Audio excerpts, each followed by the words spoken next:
అదే సార్. సురేష్ గారు. ఎప్పుడో పుతిన్ వస్తాడంట, ఎవడో పుతిన్ ఎవడో ట్రంప్, ఎప్పుడు వస్తాడో కూడా తెలియదు. 5 సంవత్సరాలకి 10 సంవత్సరాలకి ఈ పుక్కిడి పురాణం స్టోరీలు వాళ్ళ నాయకుడు చెప్తే వినడానికి వీళ్ళకి వినసొంపుగా ఉంటుందేమో. ఇక్కడ మేమంతా చదువుకున్నాం, మాకు కొంత నాలెడ్జ్ ఏడిసింది, మాకు అసలు ప్రపంచం తెలుసు. ఓకేనా సార్?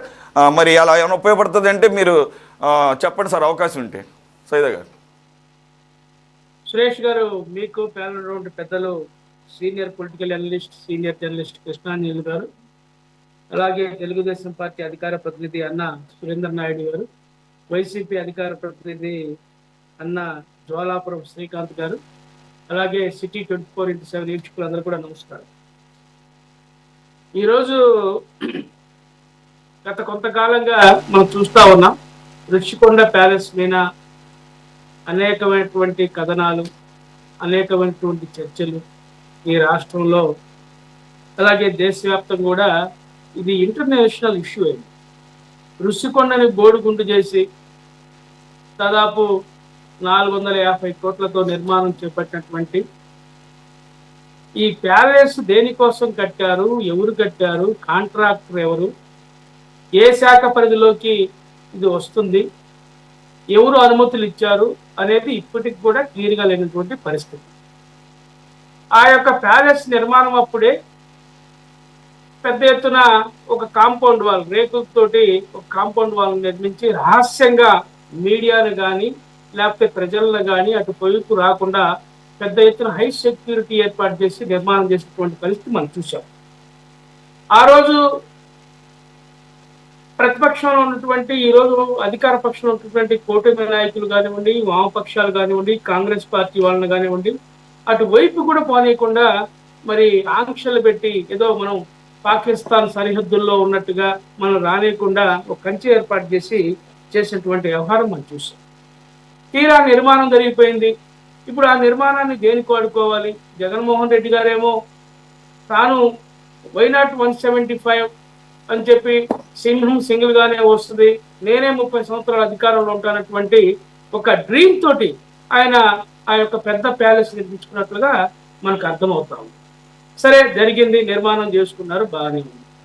ఇప్పుడు అసలు దీనికి ఇప్పటికి కూడా ఎవరు చెప్పడం అనే విషయాలు, ఎందుకు ఇది నిర్మాణం చేశారు అన్నది మరి ఆయన మనసులో ఏముందో. ఇప్పుడు ఏందో మనం చూస్తా ఉన్నాం, 7 బ్లాకులు కట్టారు. 7 బ్లాకుల్లో రూములు ఎన్ని? 4 రూములు. మనం చూస్తున్నాం, షాండ్ లీడర్స్ విదేశాల నుంచి కూడా తెప్పించారు. దాంట్లో ఇంటీరియర్ మొత్తం కూడా విదేశాల నుంచి దిగుమతి చేసుకున్నారు. ఒక ఫ్యాన్ 4 లక్షలు, షాండ్లైర్స్ వచ్చేసి 10 లక్షలు, 20 లక్షలు. దాంట్లో ఉన్నటువంటి టబ్బు చూస్తే మరి మహారాజా ప్యాలెస్, జైపూర్ మహారాజా ప్యాలెస్ లాగా నిర్మాణం చేశారు. ఇవన్నీ మరి ఎందుకు చేశారు ఏందనేది ఇప్పటికి కూడా ఇతిమిద్దంగా తేలనటువంటి పరిస్థితి.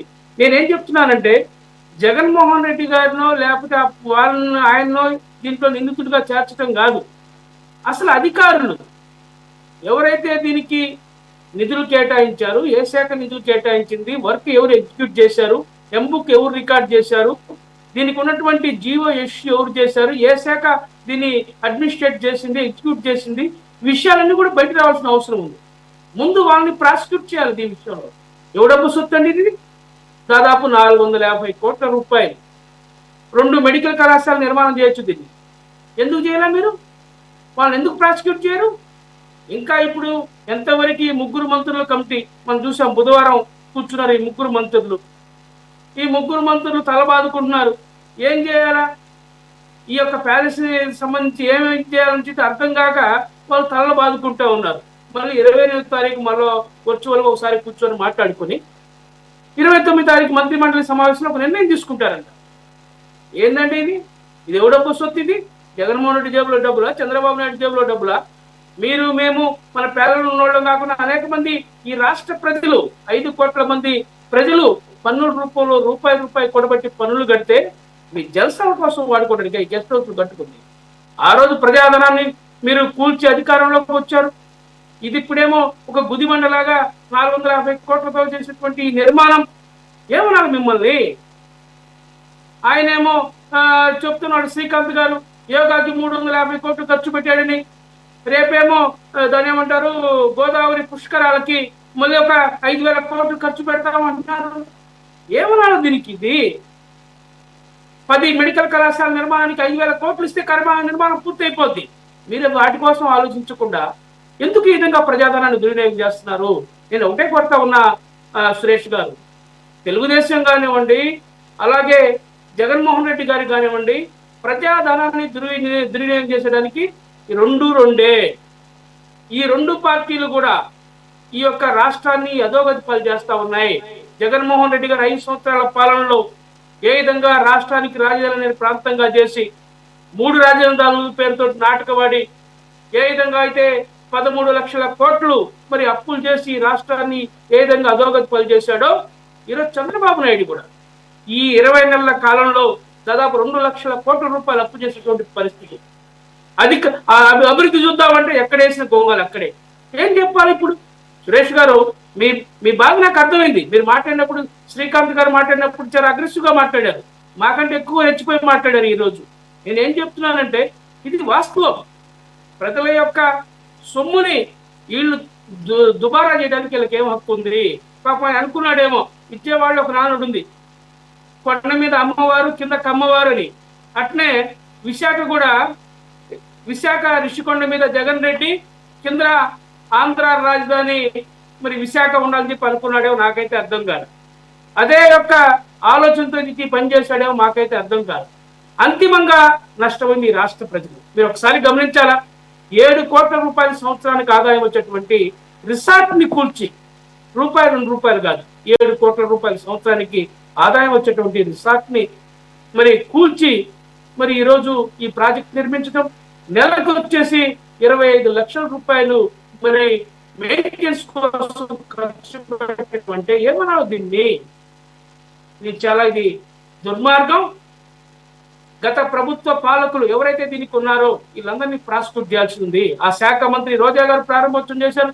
రోజా గారు, అలాగే జగన్మోహన్ రెడ్డి గారు, అలాంటి ఆర్థిక శాఖ మంత్రి, నిధులిచ్చినటువంటి ఆర్థిక శాఖ మంత్రి, మరి ఆయన్ని, మిగతా వాళ్ళందరూ కూడా మరి దీని విషయంలో ప్రాసిక్యూట్ చేయాలి. అసలు ఎందుకు నిర్మించారో ముందు నార్కో అనాలిసిస్ టెస్ట్ చేసి వాళ్ళ చేత వాస్తవాలు రాబట్టాలి, వాళ్ళని ప్రజా కోర్టులో శిక్షించాలి. ఏదో తూతూ మంత్రంగా వాళ్ళు ఏదో ఏనుగును కట్టేశారు కాబట్టి ఇంటి ముందు దానికి ఎట్ట మేతేద్దామా, ఎట్ట మెయింటైన్ చేద్దామా, ఆ గోల తప్ప ఈ మంత్రులకు కానీ ఈ ప్రభుత్వానికి కానీ అసలు ఏనుగును ఎందుకు కట్టేశారు, ఎవడు కట్టేశాడు, ఎవరు అడిగి నుంచి తోలుకొచ్చాడు, దాని విషయం గురించి విచారించడం ఎందుకు?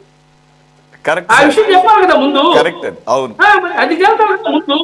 ఎంతకాడికి దీన్ని ఏం చేద్దాం, ఏనుకి ఏం మేతేద్దాం, అచ్చుపళ్ళు తెద్దామా, తెద్దామా, అనేది కాదు ఇక్కడ. సొమ్ము కూటమి నాయకులు కాదు కదా సార్, సొమ్ము కూటమి నాయకుల జేబులోది కాదు కదా, సొమ్ము కూటమి నాయకుల జేబులోది కాదు కదా. కట్టినప్పుడు జగన్మోహన్ రెడ్డి గారి సొమ్ము కాదు. ఇప్పుడు కట్టిన తర్వాత దీన్ని ఏ రకంగా దీన్ని మెయింటైన్ చేద్దాం అన్నప్పుడు ఆ మెయింటెనెన్స్ సొమ్ము కూడా కూటమి నాయకుల జేబులో కాదు, అంతా కూడా మన సొమ్మే కదా సార్. అప్పుడు మనం ఎన్నైనా మాట్లాడుతాం, ఎన్నైనా నిర్ణయాలు తీసుకుంటాం. అసలు నిజంగానే ఎందుకు కట్టారు, నేను అందు గురించి స్ట్రెస్ చేశా, ఎందుకు కట్టారు అన్నదానికి సమాధానం లేదు. అంటే ఈరోజు శ్రీకాంత్ గారి దగ్గరే కాదు, జగన్మోహన్ రెడ్డి గారి దగ్గరే లేదు కాబట్టే 1 year బ్యాక్ ఏమో రాష్ట్రపతి వచ్చినప్పుడు ఉంటారన్నారు, ఇప్పుడు వచ్చినప్పుడేమో పుతిన్ వచ్చాడుగా, పుతిన్ గుర్తున్నట్టున్నాడు మైండ్లో, పుతిన్ వచ్చినప్పుడు ఉంటాడు అంటున్నాడు. ఏది కాదు, ఏదైనా కట్టే ముందు ప్లానింగ్ ఉంటుంది కానీ కట్టిన తర్వాత. కాబట్టి దీన్ని బట్టి క్లియర్గా అర్థమవుతుంది ఏంటంటే ఆయన క్లారిటీగా ఉన్నాడు. 30 సంవత్సరాల పాటు నేనే సీఎంగా ఉండబోతున్నాను, లేదా అట్లీస్ట్ 2024లో కూడా నేనే రాబోతున్నాను. వైజాగ్ని ఎలాగో ఎగ్జిక్యూటివ్ క్యాపిటల్ అనౌన్స్ చేసేసాను కాబట్టి నేను అక్కడే ఉండబోతున్నాను. అక్కడ ఉండటానికి మనకన్నీ ప్యాలెస్లే కదా, బెంగళూరు ప్యాలెస్, యలహంక ప్యాలెస్ దగ్గర నుంచి అన్నిటికీ ప్యాలెస్లే కదా పేర్లు ఇక్కడ. కాకపోతే ఏంటంటే అందు గురించే కదా ప్రజల కోసం కట్టేదైతే ప్రజలకి తెలియకుండా పరదాలు కట్టాల్సిన అవసరం ఏంటి, అంత రహస్యం ఏముంది? పవన్ కళ్యాణ్ గారు కదా దాన్ని ఛేదించుకొని కొంత దూరం కొంతపై ఎవరికైనా వెళ్ళినప్పుడు కదా కొన్ని వాస్తవాలు బయటకు వచ్చినాయి. ఆ తర్వాత ప్రభుత్వం మారిన తర్వాతే కదా చూసి అవాక్కయ్యాము, అందరం తెల్లబోయాము.